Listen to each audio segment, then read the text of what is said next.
Roots மக்களுக்கு வணக்கம். இன்னைக்கு நம்மளோட ஷோல யாரை பத்தி பேச போறோம் அப்படின்னா சூப்பர் ஸ்டார் ரஜினிகாந்த் பத்தி தான் பேச போறோம். சூப்பர் ஸ்டார் ரஜினிகாந்த் பத்தி நீங்க என்ன சொல்ல போறீங்க? எங்களுக்கு தான் எல்லாமே தெரியுமே அப்படின்னு தானே கேக்குறீங்க. வாங்க பாத்துடலாம். சூப்பர் ஸ்டார் ரஜினிகாந்த பத்தி இன்ட்ரெஸ்டிங்கான ஒரு 2 விஷயங்கள் இருக்கு. என்ன அப்படின்னா ஃபர்ஸ்ட் வந்து அவரோட படங்கள் எல்லாம் ரிலீஸ் ஆக போகுது. எல்லாமே வந்து வேலையெல்லாம் முடிஞ்சு ரிலீஸ்க்காக வெயிட் பண்ணிக்கிட்டு இருக்கு. ஜெயிலர் 2 அண்ட் கூலி.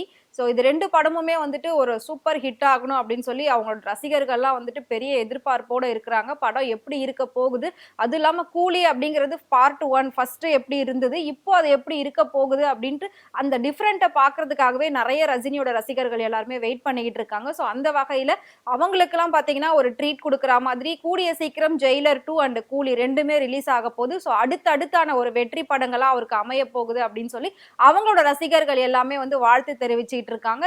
அடுத்ததா பாத்தீங்கன்னா சூப்பர் ஸ்டார் ரஜினிகாந்த் அவர்கள் அவங்க ஃபேமிலியோட ஒரு சூப்பரான செலிப்ரேஷன் பண்ணிருக்காரு. அது எங்க பண்ணிருக்காரு, எதுக்காக பண்ணிருக்காரு, எப்படி பண்ணிருக்காருன்றதை பார்க்கலாம். சூப்பர் ஸ்டார் ரஜினிகாந்த் அவர்களுக்கு திருமண வாழ்க்கை 44 வருஷம் வந்து கம்ப்ளீட் ஆயிருக்கு.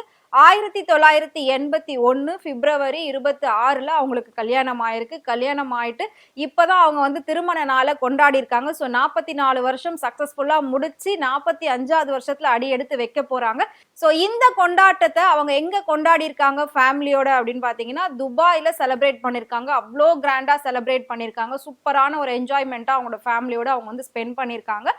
இந்த காலத்துல ஒரு நடிகர்கள்லாம் பாத்தீங்கன்னா கல்யாணம் பண்ணி கிட்டத்தட்ட ஒரு 5 வருஷம் 6 வருஷம் ஏன் மேக்சிமம் 10 வருஷம் வாழ்றது அப்படிங்கிறதே ஒரு பெரிய விஷயமா இருக்கு. அப்படி இருக்கும்போது சூப்பர் ஸ்டார் அவர்கள் அப்பத்துல இருந்து இப்ப வரைக்கும் பாத்தீங்கன்னா ஒரே மாதிரி எந்த ஒரு விஷயத்திலுமே அவர் வந்து ஒரு மாற்றமே கிடையாது, சேஞ்சஸே கிடையாது. ஒரு பாடி லாங்குவேஜா இருக்கட்டும், ஸ்டைலா இருக்கட்டும், அந்த ஒரு தன்னடக்கமா இருக்கட்டும், இது எதுவுமே வந்து சேஞ்சஸ் இல்லை. அதே மாதிரி ஃபேமிலியில அவருக்கு இருக்கக்கூடிய அந்த ஒரு அன்பு, ஃபேமிலி மேல இருக்கக்கூடிய அந்த ஒரு ஈர்ப்பு, இது எதுவுமே வந்து குறையவே இல்லை. எவ்வளவுதான் வயசானாலும் அழகும் இளமையும் போகல அப்படின்ற மாதிரி.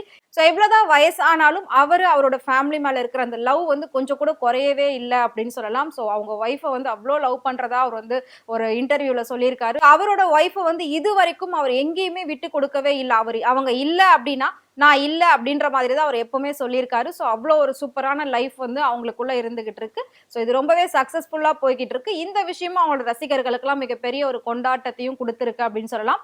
இதுக்கு நடுவுல சூப்பர் ஸ்டார் ரஜினிகாந்த் அவர்கள் ஒரு இன்ட்ரெஸ்டிங்கான விஷயம் சொல்லியிருக்காரு. என்ன அப்படின்னா இப்பதான் ரீசெண்டா வந்து மறைந்த முன்னாள் முதலமைச்சர் ஜெயலலிதா அவங்களோட பர்த்டே போச்சு. அப்படி இருக்கும்போது அந்த பர்த்டே ஃபங்க்ஷன்ல அவர் ஒரு விஷயம் சொல்லியிருக்காரு. என்ன அப்படின்னா வேதா இல்லத்துக்கு இது வரைக்கும் நான் 3 முறை வந்திருக்கேன், இதுதான் 3வது முறை அப்படின்னு சொல்லியிருக்காங்க. அப்படி சொல்லும் போது எல்லாருமே ஆச்சரியத்தோட கேட்டாங்க. இது வரைக்கும் நாங்க கேள்விப்படலையே, எப்போ வந்தீங்க, எப்படி வந்தீங்கன்னு கேட்கும்போது அவர் என்ன சொல்லியிருக்காரு அப்படின்னா 1977ல அவங்க கூட ஒரு படம் நடிக்கணும் அப்படின்னு சொல்லி நான் வெயிட் பண்ணிட்டு இருந்தேன். அவங்க தான் அந்த படத்துக்கு ஹீரோயின் சொல்லியிருந்தாங்க. அதனால அந்த கதையை பத்தி பேசுறதுக்காக நாங்க வந்து இந்த வீட்டுக்கு வந்திருந்தோம். அதுதான் ஃபர்ஸ்ட் டைம். அதுக்கப்புறம் பாத்தீங்கன்னா பல வருஷங்கள் கழிச்சு ராகவேந்திரா திருமண மண்டபத்தோட திறப்பு விழாக்கு அவங்களை அழைக்கிறதுக்காக வந்திருந்தோம். அதுக்கப்புறம் தேர்டா பாத்தீங்கன்னா இப்போ அவங்களோட பர்த்டேக்கு வந்திருக்கோம். அவங்க இருந்திருந்தா நல்லா இருக்கும் அப்படின்ற மாதிரியான விஷயங்கள் சொல்லியிருக்காரு. அந்த படத்தோட பேரை அவர் மென்ஷன் பண்ணல. அது என்ன படம் அப்படின்னு பாத்தீங்கன்னா 1980ல வெளியான பில்லா அப்படிங்கிற ஒரு படத்துல தான் ஃபர்ஸ்ட் ஜெயலலிதா அவர்களை நடிக்க வைக்கக்கூடிய பிளான் தான் இருந்திருக்கு. அவங்க தான் நடிக்க போறதா சொல்லி இருந்தாங்களாம். அதனால அந்த எக்ஸைட்மெண்ட் சூப்பர் ஸ்டாருக்கு ரொம்பவே இருந்துச்சாம். சரி ஓகே, நம்ம போயிட்டு டைரக்டாவே அவங்க கிட்ட பேசலாம், கதையை பத்தி டிஸ்கஸ் பண்ணலாம் அப்படின்னு சொல்லி அவங்க டீமா எல்லாருமே வந்து அந்த வேதா இல்லத்துக்கு போயிட்டு அவங்கள மீட் பண்ணி பேசியிருக்காங்க. அப்போ அவங்களுக்கு இருந்த சுச்சுவேஷனால அந்த படத்துல அவங்களால நடிக்க முடியாம போயிருக்கு. இருந்தாலும் ரொம்ப வருஷம் வெயிட் பண்ணி பார்த்திருக்காங்க.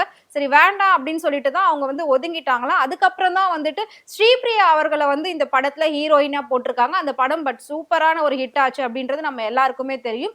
சூப்பர் ஸ்டார் ரஜினிகாந்த் பாத்தீங்கன்னா ஜெயலலிதா அவர்கள் கூட நடிக்க இருந்த படம் வந்து மிஸ் ஆயிடுச்சு. அதுக்கப்புறம் நான் வந்து இந்த வீட்டுக்கு இப்ப 3வது முறை வர்றதுல உண்மையிலே ரொம்ப சந்தோஷமா இருக்கு. ஆனா அவங்க இருந்திருந்தா இன்னும் நல்லா இருந்திருக்கும் அப்படின்ற மாதிரி சொல்லியிருக்காரு. பிறந்த நாளுக்காக ஒரு மலர் தூவி மரியாதை செலுத்துறதுக்காக வந்து அந்த வேதா இல்லத்துக்கு அவர் போயிருக்காரு. எந்த ஒரு விஷயமுமே நான் ஆல்ரெடி சொன்ன மாதிரி சூப்பர் ஸ்டார் கிட்ட வந்து மாறவே இல்லை. அந்த குணமா இருக்கட்டும், அந்த பழக்க வழக்கமா இருக்கட்டும், அந்த ஒரு மரியாதை செலுத்துற விதமா இருக்கட்டும், எதுவுமே மாறவே இல்லை. அதனாலதான் அவர் இன்னைக்கு வரைக்கும் சூப்பர் ஸ்டாரா இருந்துகிட்டு இருக்காரு. நீங்க சூப்பர் ஸ்டாரோட ஃபேன் அப்படின்னு நினைச்சீங்கன்னா மறக்காம கமெண்ட் பாக்ஸ்ல அவரை பத்தி கமெண்ட் பண்ணுங்க.